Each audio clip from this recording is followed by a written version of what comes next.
one issue a major topical issue. Almost all the tabloid na ago fancy. They had a tabloid in the house and so right. Social media portals, the traditional media na ago fancy on it has to do with the press conference. The CJ, former CJ, or call it the suspended CJ. That's right. And the Neamana Okaye Ninyanano, maybe the motivation on her part, say she could convince Ghanaians to come to her side to believe, say, the processes that has been activated are leading to the removal a political witch hunt. That's right. And for that matter, the people of Ghana should come to her aid. Now, among turning against the government of the day, now why initiated the process, and in doing so, a man that kind of, if I say, moral boost to be a man Ghana for a to omono a see a buying so. No man can say, oh, dear, a witch hunting and as a form. But that agenda, it seems it didn't fly and fat. Really? And a blow on her face. Yes, Alaska, you can do a case research on the various media platforms. Very well. Look at the feedback from people from all levels. You could see clearly, so what she did yesterday, was rather a woman was subjecting herself for public mockery. Public ridicule. Yes, because you see, this my culture said this is supposed to be a mature woman, not just a mature woman, because her age when you a grandma. You've been with the judiciary for quite a long while. There has been a number of high-profile decisions where you involve what give her ankoya mobi. There has been a number of decisions that what dear tia man farmer a be cranam swako, obi akono medru, obi papa. That's a high-profile case. What di ama man for machiromo. None of these individuals and I can deem your ruling injustice. Press conference because Chief Makokota may dear Samatia Mintino may press conference against the Chief Justice or the judiciary. What to be that? And for Chief Justice, onim sa nema way na onim say a particular constitutional process has been activated against her, and the process is in motion. Alaska, for her to do what she did, I felt so ashamed and so embarrassed. Why was such a grown woman with all the experiences, will betray her innate wisdom and adopt baby's wisdom? Oh yes, Ivan. Alaska, she betrayed her innate wisdom as a judge and adopted baby's wisdom. That is exactly what she said, and I'll prove it right to you. Alaska, so her name na Akoto FM 92.3. Me name the na opese o achieve. Said I must say maybe to smear the president because and yes, sir, there is no sense in it. And Alaska, I have listened to a lot of people doing commentary, but there are crucial aspects people are not touching. The woman, Madam Torkonuu, suspended Chief Justice, Osili in the fate. Now, no, Abra, press conference. Osili. Oh, she's done. She has demonstrated clearly, sir, she's not fit in terms of character-wise. Or no beer, or what the moral, your friend is saying,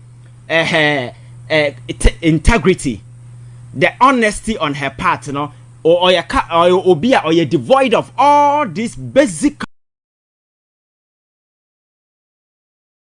characteristics are here to Amawe fit to be Chief Justice or demonstrated clearly says she lacks all these things. Then now we'll be saying crime ban or far so obey Chief Justice.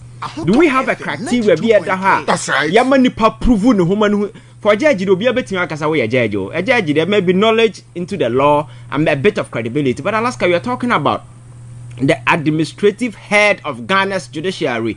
You need to provide extra layer of integrity and hope in terms of character. We are very rich. I'm for me rely on you. One, Alaska, so call your constitution. I don't know if you have that. You can read clearly. Say, constitution is say you send a petition the comma president. Petition cannot be made public. You can argue say because technology advances, people are doing their research and so bits and pieces of it can fly in the media. But there is nobody who can say something I'm buy. So the actors in question, you are banned by the constitution not to disclose any bit of the content of the way in public. The president hasn't done so. and the Chief Justice isn't supposed to do so, i.e. the other lawyers involved. But Alaska, sorry, yeah. The administrative head of Ghana's judiciary, the Chief Justice, atam petition constitutional says should be heard in camera. Being heard in camera, no, it's not about the actors involved. That's right. The essence or the spirit behind it, you see, this is a sensitive, high-profile issues. Are very often, you know, the disclosure in the public, you know, can impugn the integrity of the judiciary. Good. So very often, the constitutional framers, in their wisdom thought, say, situation like this, you know, we need to do it in camera. I have listened to a lot of people making some arguments. It is fair, say, but this is not the time to be making such argument. Because, man, don't forget, so no, a Chief Justice for how many years? From 2023. And reasonable, you could have envisaged the possibility of such situation popping up. So, as one of the remedies now, bet me suggesting, say, maybe I am your Chief Justice must carry through the Constitution. Who say this is problematic. So, my turn as a Chief Justice, you know, I'm going to collaborate with the President just to ensure that we review this particular thing.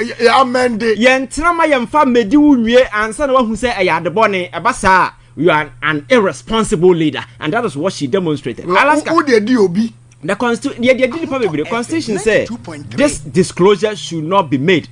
Mamino tam petition no kojina ya find say in press conference and no read the media content in the media. I know the day no. Sadia na oye no. Unconstitutional. Okay. And I say ya find say committee ya president ati. So move your moduma. No mo say Chief Justice Edibim. The president and friend back no man adwuma. Anybody can petition the president on this particular disclosure we are in the press conference just to make sure say we dismiss her because the Chief Justice are breaching a constitutional provision. That article now actually say you are not supposed to go public with this. And you see, sadly way I can sit here and comfortably tell you say leakage na enam space ma you say petition no alikino based on what the woman did no you bet me gina so aka say onim hu bi na petition no babonten because all that she has been doing is she want to push the entire petition to the public space say ya Ghana for be hu bi. That's right. Or the court ama Supreme Court bo assembly to wu ye say enya wunti na constitution say yenye adie na public but it is in the interest of the ordinary Ghanaian no wabonten no then how they perceive the judiciary. It is not about you as a Chief Justice. That's right. So your wishes cannot override the constitution and what it guarantees for the ordinary and the average Ghanaian. And yes, you might deem it unfair, say, I want it to go public, but there is an explicit constitutional provision on it. Me say you don't need any implicit interpretation to understand that provision. It is quite clear. So the processes must be heard in camera. So Alaska, say Chief Justice for petition, you know. Na all the Bejina public no ready chira wabumra no mumra so enye nyina so se betu na free ho. That's right. Good. Petition na ekoso no obi betimi atro petition book we ma like newspaper we petition kwa. Do you know the propensity abeti ma Chief Justice akọ abonten so obi raise 2,000 charges against Chief Justice ye nyina dia se ba ko pe yetimi prove a obekofie. You prove back. Yes, that's right. Say Obika say mature petition that come president say only Chief Justice in free ho. Now what 2,000 allegations. If we are able to prove just one, enough for you to go home. And this what in the petition now. Or no comfortable zone. We have no petition or the abano discuss it. No, but you need to discuss the entirety. Because exactly because we don't need one or two. Just we don't need all the petition to be proven right. Just one pet will be enough to send you packing. Alaska again. Chief Justice say your friend is saying Kwanya President for Mahama Faso was signed a warrant of dismissal on Tiasia. Now President Mahama Abu Muraso Emrana Dahoya say Yafaso no Yamfaso. Now in the process leading to the establishment of the Premier Fasie, establishing merit and credence, you know, the President Abu Muraso. And now media for Cheshia, you look them in the face and tell them, say, This is an express constitutional provision by which you think that the actions of the president and the chief justice are infringing. The woman as a chief justice could not even mention a single infraction. Even the article, our constitution, yes, right. So she was advertising sheer emotions. Makacha said, this is a woman you could see, say, she appeared a bit broken, emotionally fragile. And our adopted baby's wisdom and original man for him and our advertising raw emotions and how lack of character and then how on deep candor said the city here chira man for in some now can you know subjected to critical scrutiny. You could see clearly say sabi when you dear or your judge dear but a dear funny reasoning logic common sense in answer and some no can because you see so we a judge now do a certain level Alaska. You cannot be dabbling in conspiracy theories. And I will say, and as soon as you say, you are a lawyer, you speak law, you speak to fact. Yes, substantial, you can prove. That's right. But if a chief justice can be dabbling in conspiracy theories in the way I say, and I suspect to say in a way, then what will be the ordinary person? The ordinary person better. What are some American? So we a chief justice, so you don't dabble in conspiracy theory because the president says, and I wake okasi be you see issues now, bano. You want.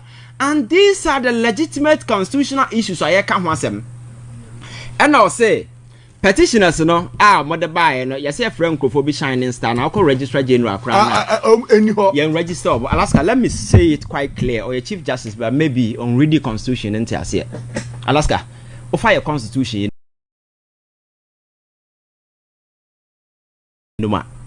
Provision I cassette, President ever remove Chief Justice, It is written nowhere. Say Obi is a group trial petition akoma president. It should be a registered group. And I say you Registrar General. Again, there is nowhere I can say Obi trial petition akoma president. I say if you would deem crown or the can. All that the constitution mentioned is receiving a petition. But my catcher say yeah nipa. Per the details of principles of natural justice, the Kiziwa, you must know your accuser. Okay. That is why you're making it say, okay, so we do petition, but we need to identify the person. Now you who say, Nipa na power nipa our petition free no whereby na assembly drua yetime bisano. But constitutionally, I want anybody to come and challenge this. There is nowhere I can say you must name yourself.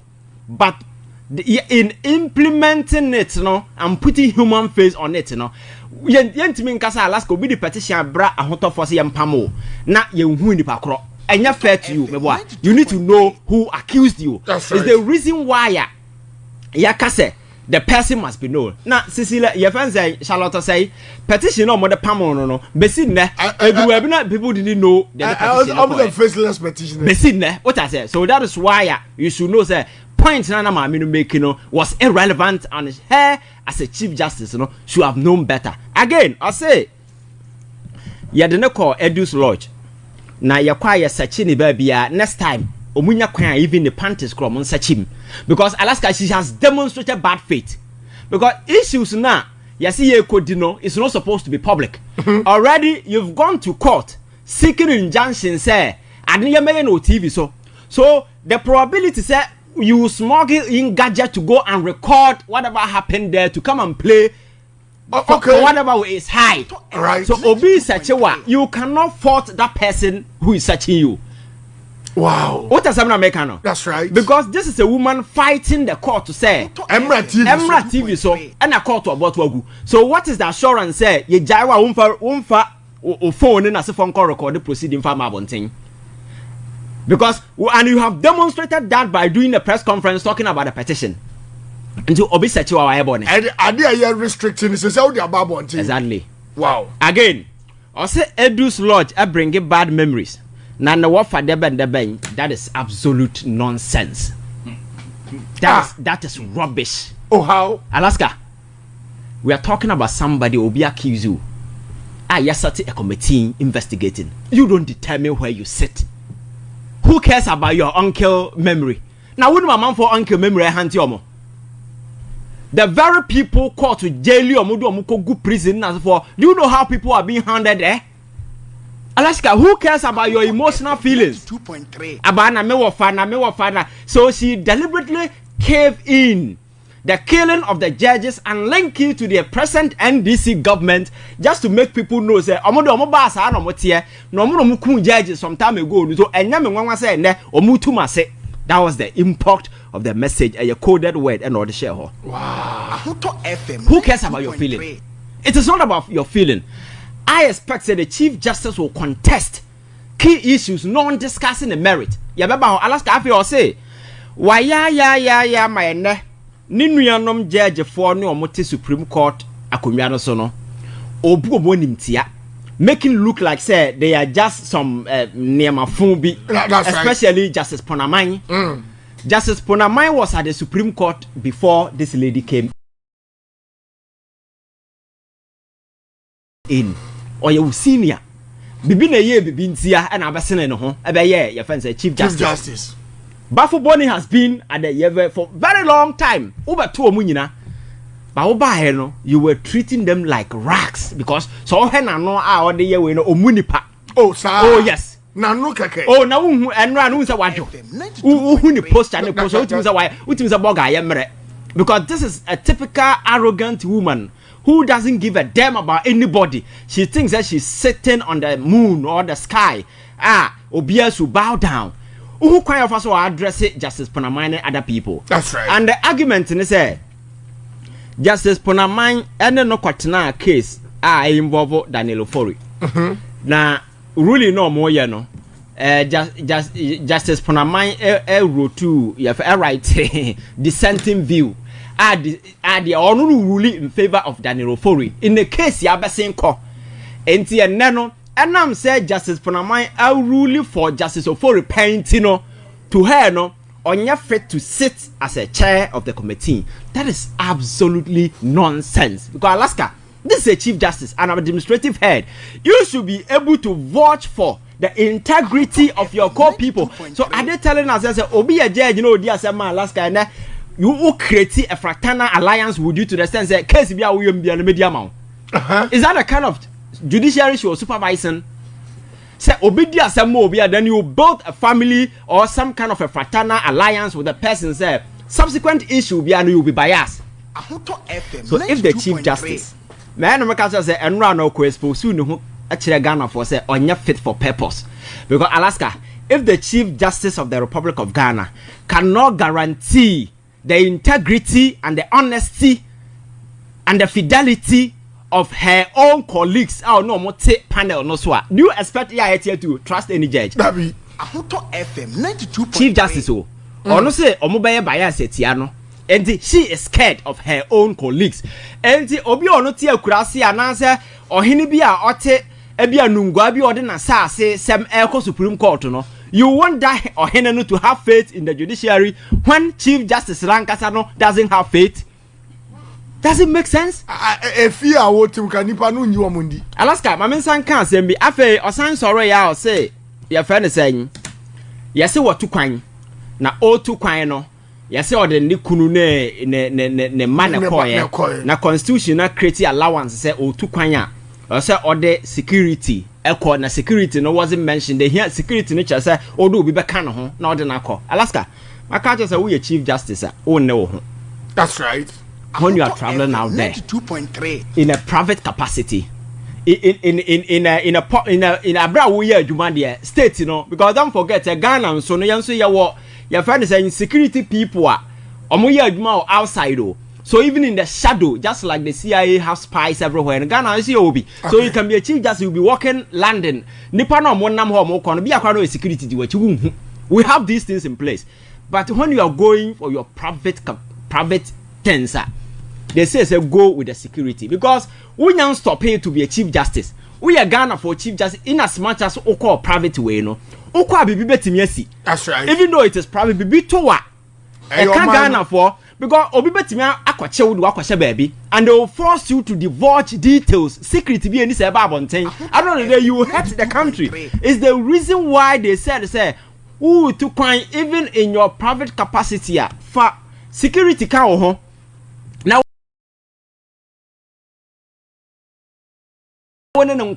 you can say security back one and be to be but symbolically no representative bibi now nobody betimi bibi enti go with somebody on 2 separate occasions. Who could try plane ticket ma we oba.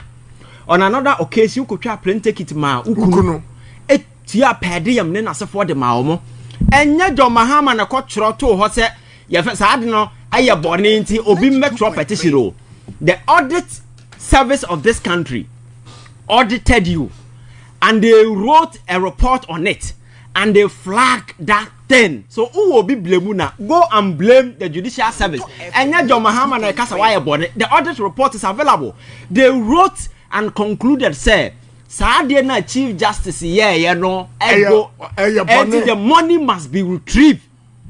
One kasa bedi ho dance say sika no ya ma obi kodi ya sign the be buy.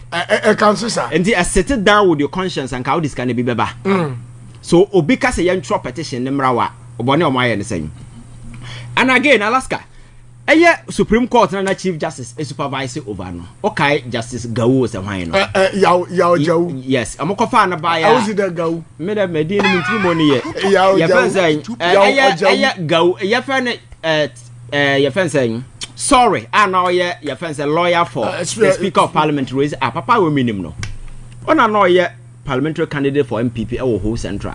So about say na such a high profile issue a political tentacles no our political way no would not better na so Chief Justice am fa na say me so ho na nye politics no mo ye no mo constitution. That's right.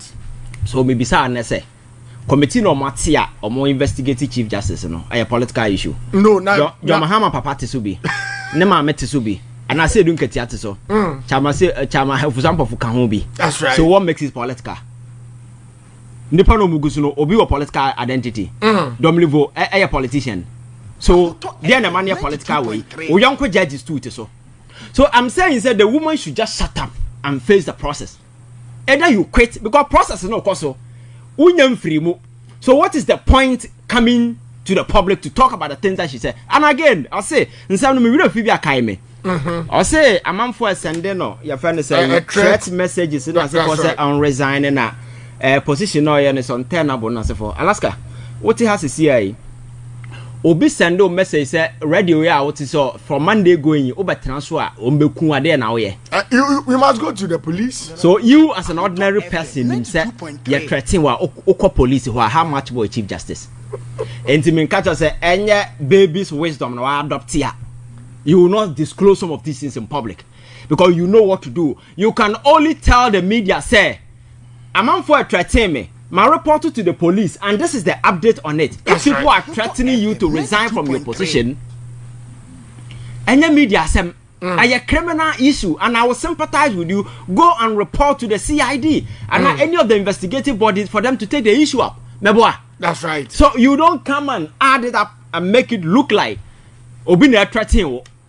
And again, I say, Kwanya President Mahama Strike establish a premier fast no omo Gyamfi anyway and I make catch say me too amount for say wunya to me yeah people should come down from the high horses na yama ya dwen enya adwuma Alaska matena ha ka kire a lot say 1992 constitution you know outlive the usefulness. There are several portions of it and who here any linkage to maybe I call in there we are see by. So it is important we look at those essential aspects. Na ye amend it. Alaska ya tina kroma me kachira wo say ya kase ye establish a premier facia in a case ya submit akwa president. The constitution, you know, any procedural arrangement be or the to say. That's right. We move from A, we move to B, we move to C. Yes, people can speak to a judicial president, but judicial president, you know, is not binding on another judge. Okay. They can only take inspiration or maybe take a cue from it, but it doesn't bind them. As a reference. As a reference.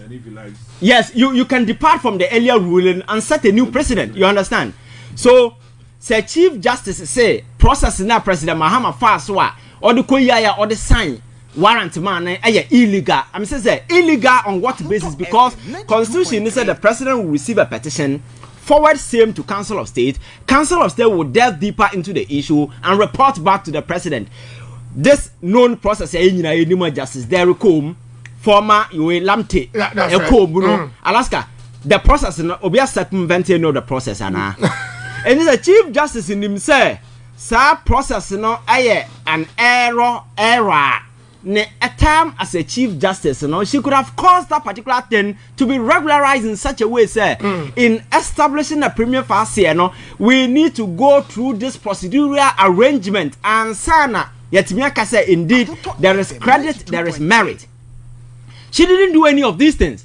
Now what I didn't have two bobo no. Then you are telling people say the president aired. I'm telling you say the president never aired anywhere because they laid down procedures now over the years that is what he did. I see are politically motivated. In what sense? In her twisted mind, that is what she thinks. Because at the end of the day, in Alaska, I will send you the ruling. Supreme Court a ruling on her case, Okay. I've been posting episodes on it on Facebook. And I say, who read it? Your friends said the ruling now. It will be very interesting. Wow. The young judge for I can't say, the wishes now, or think say that is the law, no, that is not the law. Or no, the young judges can't say, in some no, I am the personal wishes and emotions and feelings, and she cannot substitute that particular thing for the law. Wow. So the mere fact is that we are judge and no doesn't mean say we wouldn't be our Alaska. That is why your panel. That's what say no mama no why you born into oma born na to ho. Alaska. The question say wa na wo do ho aba.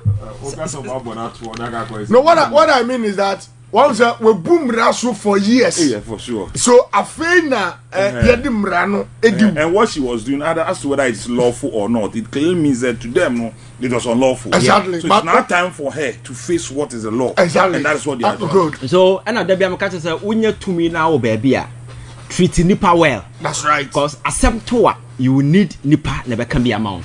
The press conference just try to hip public sentiment, That's right. Alaska, why na who say what ye gina so come and MPP no mo bo aboso no mo defend the chief justice and who more baby. Because the people defend you have no credibility. And then John Mahama what's me na emfa. Do you know why? The gentleman was president, was assaulted, was everything was done to him. He comes back to become president. This time, there is a lot of goodwill on his side. Exactly. Things are going positively for him. Yeah. And for you to turn the tide against him, you need to have a substantial tenor. And you know, that convince Ghana for say, Papa, I dear oye in the pabon sem. And Ghana way, you should come to my aid. Won't to meeting if you are Ghana for sorry, no tatama vodino. Exactly. So sanity. So you see, answer now ride against the tide, It means that you have something substantial. But to the average Ghanaian now, friend, Alaska. Ghana need that say birth certificate and a primary document and a passport. That's right. Average Ghanaian Makola woman who say sa really no sabinyan sabi and it was coming from the Supreme Court. And you want them to respect you. And the obiti baby no say we need to reset the judiciary. Ghana will fall for that particular thing. For sure. Ghana Nina, we see Ghana card never qualify for way and your foreigner, then over to your aid. And a foreigner. Alaska. Yes, sir. Ghana for Uncle Law School, the Ghana Uncle Law School da. Supreme Court the ruling ba. Now what Tanasaka said, this is absolute rubbish. That's right. Because from the Supreme Court or not even lower court. And that person ni dream ni say yebe making sure say yes sanitize the judiciary na a look better na a serve purpose. You think that Ghana will come to your aid when you have nothing sensible to say? Alaska, Ghana for are sick and tired of some of these tracks and some no can obeti me kai me bianca be me de unse dawson yebesa kwa ba enti some na obroso no makacho say it was a politically staged emotionally driven kind of attention shopping stunt and all yeah. But unfortunately for her no emfa come makacho say wunya public office tena na we wa gese wo mu nipa wo di tumi ni bedim kras sem asora tene nipa so aye ho sasabi wo so ageman ebi maada Alaska emira bi beduru obeye mobo and that is exactly what she's going through over two bread food asam na all can say free say Ghana yes set your constitution chief justice bi anu ha ya subject to na Alaska nti there's always first in first. Na Alaska the mere fact say yenye obi dan doesn't mean say ntimi mfa nyew. And some na mrantie no ka no ewo nyina so na some ba kon san kan ne say dan for issue na mo de ne call court no ye nyina ye judges ne akotena se ne edi asem nti aba ne say na judicial ruling no they have this way abom judicial immunity from ruling enti adentina asem a wakotena so wadi no obi betimi agina sa asem no so and the actual petition Alaska let me answer that particular thing. She's lying because yakasa judicial ruling and our judicial proceedings are terminate the very moment a ruling is read in court. Okay. On it your friends a police in the issue no. The ruling was read and that ended the matter. Yeah. The gentleman was about leaving the courtroom. And this okay ruling over can't say after the proceedings no one no off record comment. So off record comments na ye kan ho asem no cannot be captured to be part of a judicial ruling proceedings. I mean to enjoy immunity. I don't know whether you get a point. That's right. Now because proceeding no ma wie what ma ruling what bua no for and I walk out to am for say you incompetent. Na asem no so as a lawyer no he's supposed to know better. So yes, munim hwe na ma so that cannot be part of a judicial process. I didn't you think you enjoy immunity. And Alaska, Chief Justice is a liar. Oh yes. Oh, why you calling him? I'm telling you, sir, or lack integrity, and she cannot be Chief Justice. Now, no, some no original, so no all cannot. The biggest of it all, they say, how can you ask me to come and appear before a committee and I don't know my charges? That's right. And the petition. No reading no. Na Quran. Because I'm asking you. Petition na otchere mu no na Quran. How did she get it? Alaska na Quran. A petition. Na there na otchere letter come out President Mahama o man a copy or respond there no. Eno so na Bible.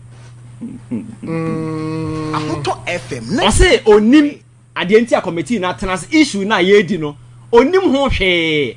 Ghana for Mumra. John Mahama say Yentume. Are your film version of Untumi? Yeah, for sure. You see, for sure. We saw a comic version of the Chief Justice. Yeah. That's what I'm saying, sir. That person or lack candor or lack integrity, and you can never trust her. Because beginning, I want actual letter come out president say on my copy. And at that time, I told you, sir, president shouldn't have given her a copy. Yes, because constitution, you know, and making allowance for that. You wait till we set up a committee and say. My woman no catch Obia say only copy of Nema Ekoso. And the Ghana force should come to her aid. I didn't tell you not charges against her and only when in the past you are more a copy of the petition, you've responded to the petition, and you are even discussing the content of the petition against the law of the land. Today you are telling people say you don't know the content of the petition. Can you trust that person? No. So you see, she's a politician. Oh yes, I'm a politician. Yes, and this whole process started year. She has been exercising a number of silly decisions. They are not in line with high-profile Chief Justice. Alaska issue here because one kasa man for to din say we your son mama. Whether you admit or you don't, it means that politically, you know, there has been a certain profiling, a certain characterization that also. My cat is a politics, perception is everything. Sure. So in doing so and having this in mind, you know, so your lawyer, you don't go for immediate past your friends, attorney general, or you're known to the party. You see, you have the right to go for, but intellectually, a very weak discretion to exercise. Exactly. So, Ebasa, you only justify and some amount for a canon. Affirm what? Yes, the perception people have said, on your one echo. An issue by people who have been taken court upon court are the same people.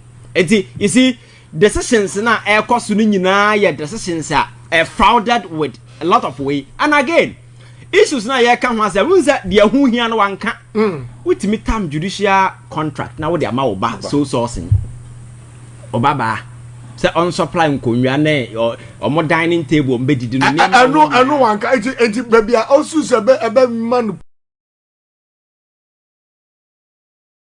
public sympathy no. Alaska. So I think say woman no she's a drama woman. A drama woman. And we see Nema no no press conference no no so no akwatena so no odwene obo hu sabi. She acted on baby's brain.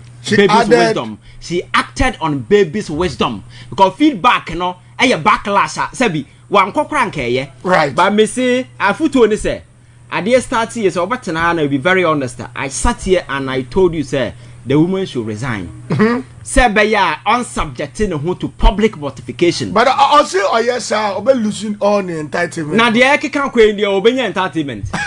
Because at the end of the day, the ruling need that the thing about one thing. People are going to read details of everything that happened. And you think, and that thing is going to be very dirty. It will destroy your reputation. It's going to be on the record. Say, when we are the first Chief Justice under the Fourth Republic, and you are the first Chief Justice. Wobu mraso, mra ye known say, what the petitioner supposed to be public, you know? What the TV so I come once. Makacho say, even if this process is on retina, there will be another petition on this matter. Wobu mraso, I know so no call for her removal. And to obi too for say, quiet. Press conference nipa no watu wabu abrabo yadan watu afutu pa na say watu afutu bone. Alaska, some of these people know who makacho say the mere fact say you are there no doesn't mean say you know everything. No, maybe they need consultant in terms of making basic common sense decision as a for them. Open dollar kakra bi ba, we will help you in some of these things. Alaska. Right. Alaska, I feel ashamed that Chief Justice of the Republic of Ghana will stand in front of camera and be making such childish allegations, such infantile revelations, things that are not supposed to be speculating, throwing conspiracy theories here and there. Yeah, and yet befitting of somebody of her status. And for me, whoever that is advising her, no, she will accept to. And the other question maybe that or Kotena committee in an imbium. And or Kotena just the Panamanian and Crow for an imbium. Dear why? You don't do this. I even tell you no sense now, Tenant Kite. Thanks for watching. Like and share the video. You can also drop your comment. Please don't forget to subscribe. Click on the bell to turn on the notification.